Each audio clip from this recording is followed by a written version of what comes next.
What is up, Mav fan and hoop heads? Hope your vibes are immaculate today. Welcome on into another episode of Mavs Rundown. That's at Mavs_Rundown on Twitter. Appreciate you for listening. I'm AG, your host, CEO, director, manager, all that, you know. And on today's pod, the Mavericks take down the Pelicans 125-118, and LUKA Magic was in full effect tonight. Man, he went down, he scored 49. He dropped 49 points, had 15 rebounds, and 8 assists. Pretty crazy. He could have had a 50-piece, which we'll get into later, man, once I start breaking down the full game, man. He could have free throws. Free throws are a killer for him, but, we know that, but yeah, man. He overall, other than that, he had an amazing game. Again, 49 points, just fucking incredible. Great job by everybody, the rest of this whole team. It was a great team win. Just to see this type of win, after the trade goes, everything goes down after the trade. Just the new players, it's their second game, and the way they fit in, it's kind of almost like a seamless fit. And it was just a great showing overall for this team. For most of these players, it was a great job. So let's go ahead and get into the game, man. Okay, so from the start, man, the Pelicans went ahead and started Jonas Valanciunas and Jackson Hayes. Normally they're starting Devontae Graham at the point. Well, they took him out, moved him to the bench. So that started C.J. McCollum, their new addition, at point guard. And then they had Herb Jones at the 2, and then Brandon Ingram at the 3. So then they put Jackson Hayes at the 4 and Jonas Valanciunas at the 5. Went with a big lineup against us, because we ran with our same type of lineup with Luka at the point, and JB, our 1-2, and Dwight Powell at center, Dorian Finney-Smith at the 4, and then since Reggie Bullock's out, we got Josh Green starting again for the second straight game at the other spot. And so going into the game, you're like, oh man, they're gonna have some size, and of course, the Mavs' weakness is the size. So you're just hoping what's gonna happen. And I said this on the last pod where or I've just said this before, that if this is the team we're gonna run with, we're probably gonna get killed inside. But the recipe for that is, if we're gonna get killed inside or on the boards, that we're gonna have to be hitting our shots. And that's the case. We're playing the small ball, so we're gonna have to hit our shots. And tonight, man, the Mavericks definitely fucking hit their shots.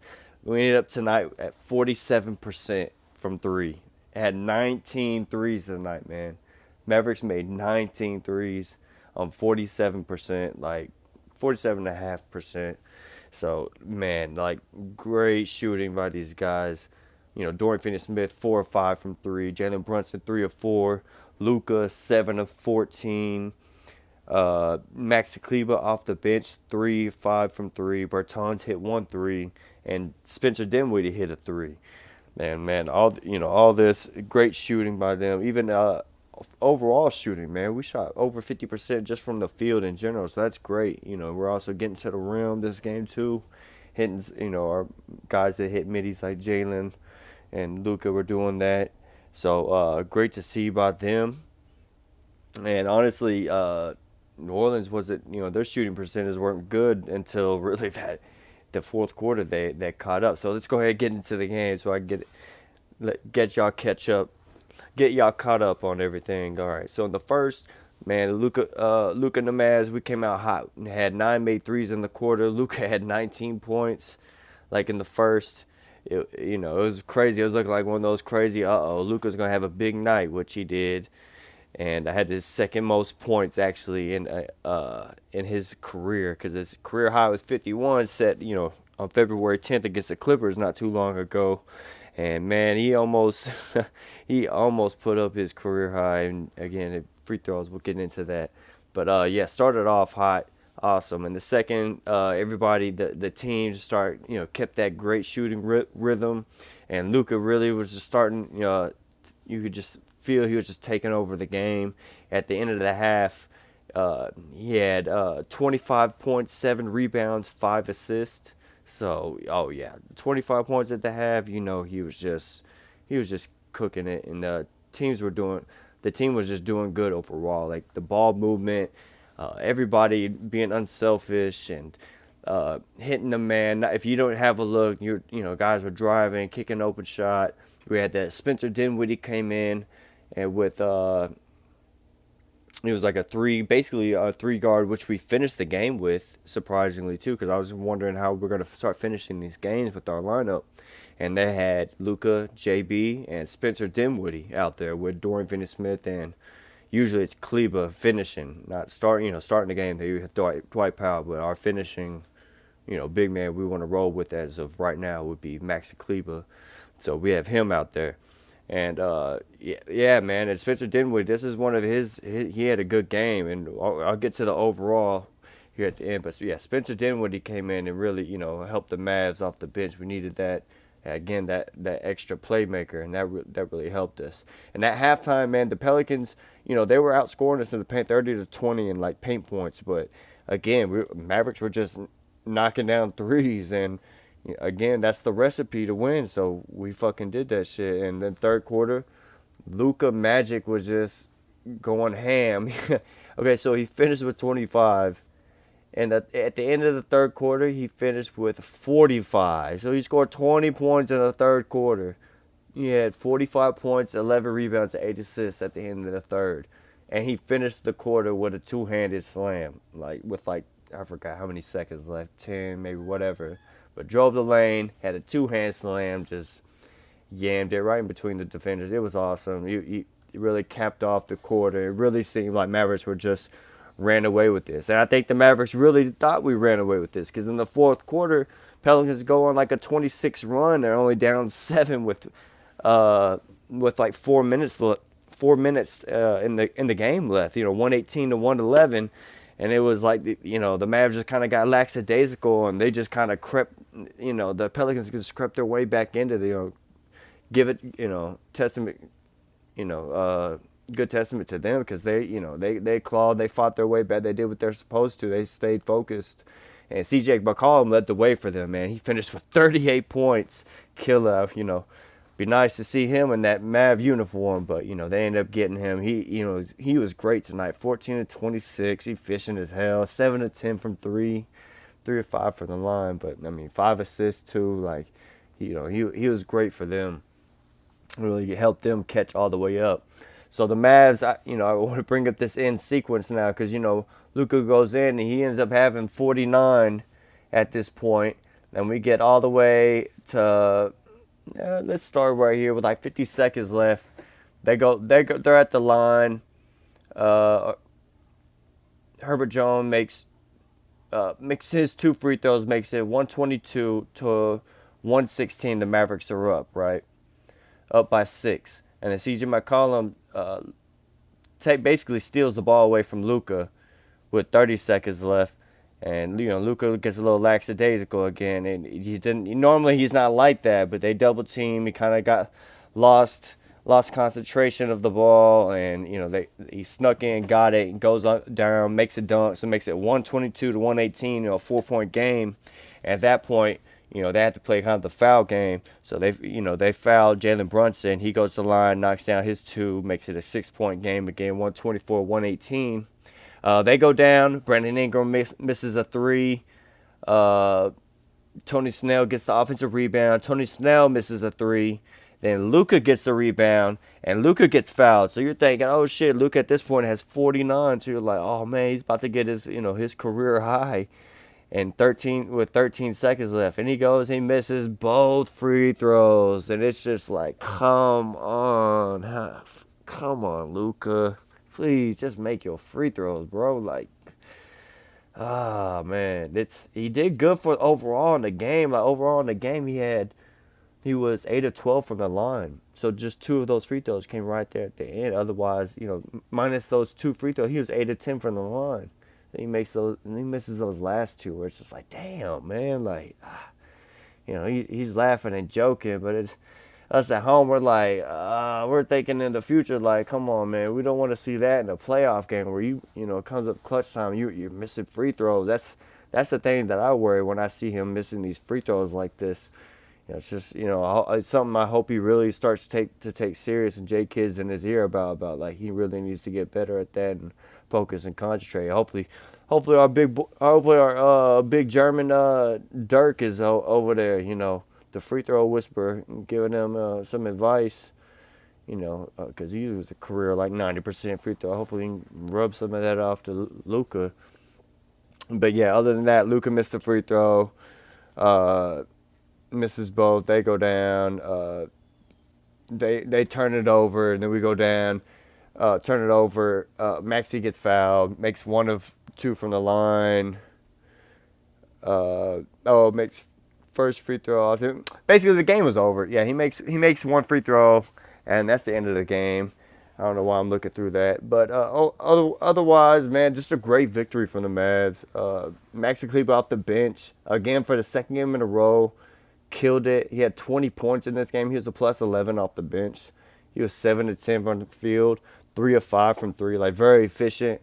He seemed a little bit hesitant there in the fourth, which we don't want to see. It's kind of like the confidence in Maxey. He needs to have and keep that confidence, because it seems like when he's confident, when he knows what decision he's going to make on the floor, whether he's going to pass or he's going to take that shot, he looks better as a player. But whenever you could tell on the court, whenever he doesn't know, there at the end, he was indecisive and almost turned it over just because he was like, he wanted to pass it over, to swing it over, and he didn't. Like, it wasn't wide, it wasn't open as he thought, so he kind of was hesitant, and he should have pulled a three, and it was just a weird thing. And it's one of those things you got to clear up.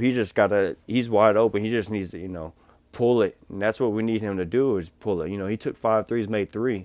But honestly, he should take, Bertans had 7 threes. He only played 17 minutes.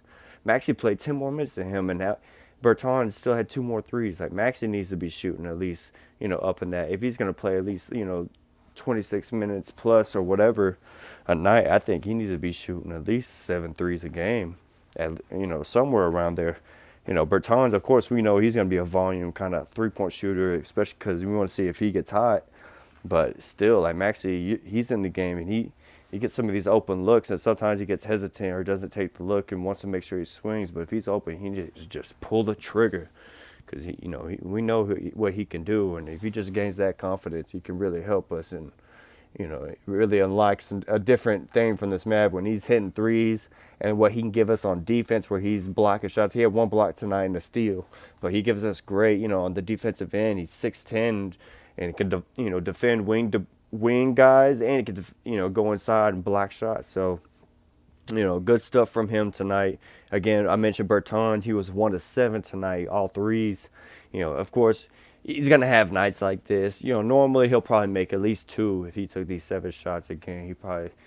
Hopefully he made more, but I think he normally, like, on his off nights, he'd be like a 2 for 6, 2 for 6, 2 for 7 type guy. But he'll get better. That's this adjustment type period, getting used to our offense, running with us, seeing where he's going to get his shots, So I don't have any problem with that. We're not going to really judge harshly on him, or really even Dinwiddie the most. Bertans we are, once it gets a little bit later in the season, once he's had more time to acclimate. But Dinwiddie overall gets the pass because if we know the injury, and ACL injuries, players usually play better that next season, the following season, or 2 years after the injury.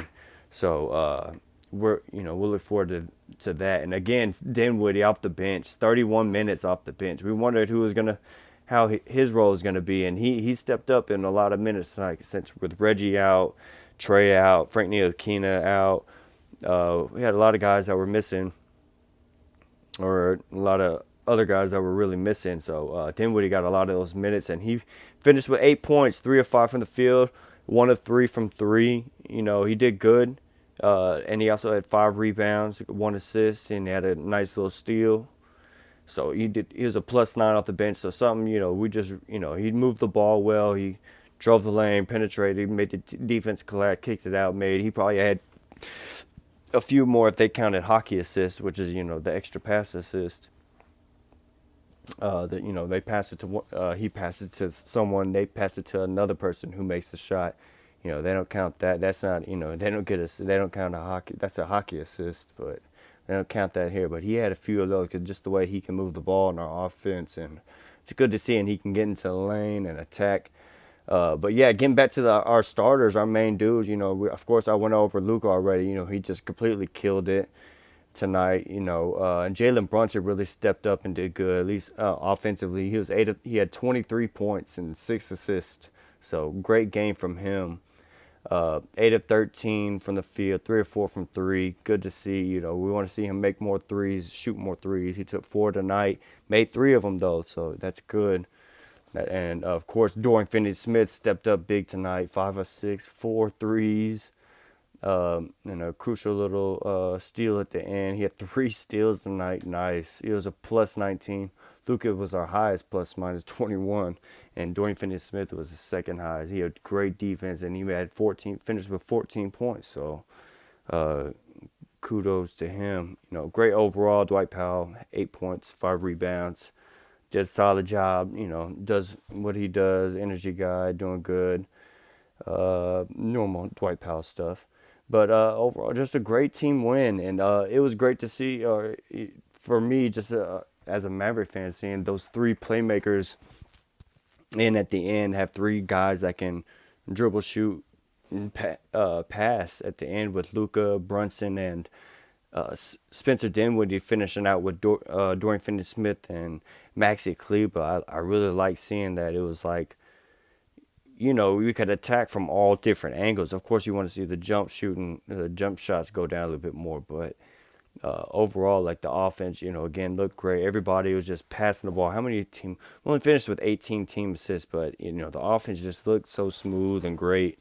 Again, we couldn't stop guys aside. Jonas and Valanciunas finished with 16 and 18 rebounds. Jackson Hayes only had 6 rebounds, but he had 18 points. They were just trying to feed those guys inside, and they made some threes there at the end that made the threes look a little bit better. But, they were killing us inside. But again, the recipe to beating the guys that want to kill us in the paint is to make threes on them and hold them to make sure they don't make more threes than us. And they didn't do that. They only had 12 threes, and we had 19. So we did our job. Great team win. Not much else to say, man. This is our last, team win going into the All-Star break. So, great team win going into that. Mavericks will finish this at 35 and 24. We're only a game and a half back from the 4th seed from the Utah Jazz. The Mavs are really, if everybody gets healthy, everybody takes this time, really gets their rest, and Mavericks can come out going. All guns blazing. We could really make a run at least, maybe even a top 3 seed. Or not a top 3 seed, but up to the 3 seed. In that, we were definitely chasing Utah for that 4th, but maybe we can even sneak in there and get that 3 seed. So, who knows? It'll be great to see. Good team win. We're on a 2-game win streak. 7-3 in our last 10 games. That's good to see. And again, All-Star Weekend, so Luka will be there Sunday. Y'all check that out. Dunk contest, 3-point contest, all that good stuff. I might do a little special pod for All-Star Weekend. So, we'll see about that. And then after that, Mavs don't play again till Friday, February 25th. So it feels like forever, but they will play again. Friday, February 25th, they play at Utah. So that'll actually be a really good game, our first game back against a good Utah team, the one we're trying to, catch up to. That's an 8 o'clock game, so that's a good one. So good stuff tonight. Good stuff from the Mavericks. I think that's pretty much it, man. I'll see y'all next time. I'm AG. Thanks for listening. Remember, cool heads prevail. And, yeah, see y'all next time, though, on the Mavs Rundown.